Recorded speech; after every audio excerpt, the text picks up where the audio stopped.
રામ ભક્તોના અયોધ્યા ખાતે નવનિર્મિત રામ મંદિરના દર્શને લઈ જતી આસ્થા સ્પેશિયલ ટ્રેનનું પાલનપુર ખાતેથી રાજ્ય કક્ષાના મંત્રી શ્રી ભીખુસિંહજી પરમારે લીલી ઝંડી આપી પ્રસ્થાન કરાવ્યું।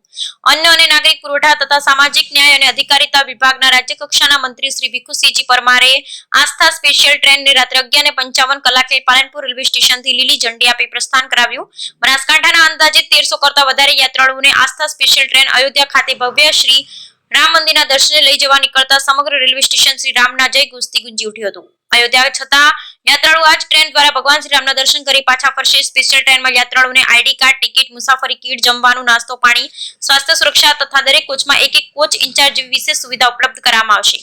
આ પ્રસંગે મંત્રી શ્રી ભીખુસિંહજી પરમારે જણાવ્યું કે આસ્થા સ્પેશિયલ ટ્રેન દ્વારા જતા ભક્તોની યાત્રા ફળદાયી, લાભદાયી અને સુખદાયી નીવડે તેવી ભગવાનને પ્રાર્થના કરું છું। તેમણે જણાવ્યું હતું છેલ્લા 500 વર્ષની રામ મંદિરની આપણી પ્રતીક્ષા દેશના માનનીય પ્રધાનમંત્રી શ્રી નરેન્દ્રભાઈ મોદી 22 જાન્યુઆરીના રોજ ભગવાન શ્રી રામ મંદિરની પ્રાણ પ્રતિષ્ઠા કરીને પૂર્ણ કરી છે।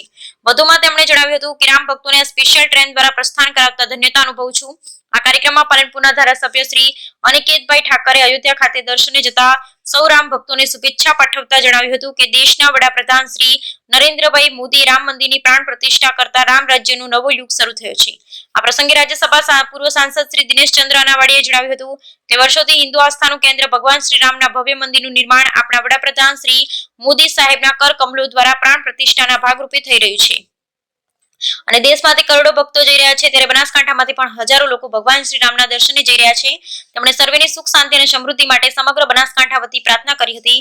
આ પ્રસંગે પૂર્વ મંત્રી અને સંગઠનના પ્રમુખ શ્રી કીર્તિસિંહ વાઘેલાએ ઉદ્બોધન આપતા જણાવ્યું કે સૌની આસ્થાનું કેન્દ્ર ભગવાન શ્રી રામના જન્મભૂમિ અયોધ્યા ખાતે રામ મંદિરનું નિર્માણ થતા આપણા સૌ માટે ખૂબ ગર્વની વાત છે। આ રામ મંદિરનું નિર્માણ એ કોઈ ઇમારતનું નહીં પરંતુ રામ રાજ્યનું નિર્માણ થઈ રહ્યું છે।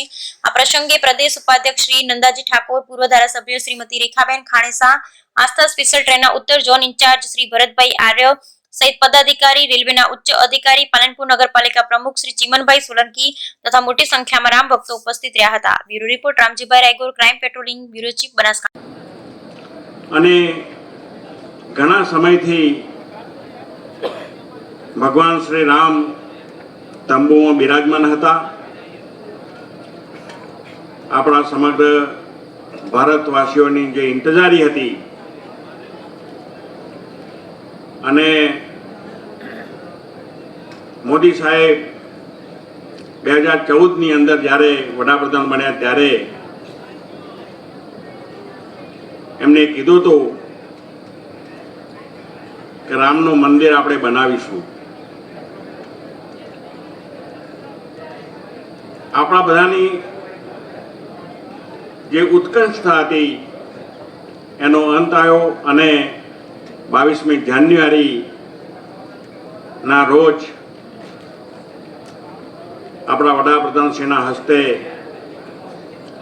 અયોધ્યાની અંદર ભગવાન રામ મંદિરની અંદર બિરાજા પ્રાણ પ્રતિષ્ઠા થઈ। મિત્રો, કાર સેવામાં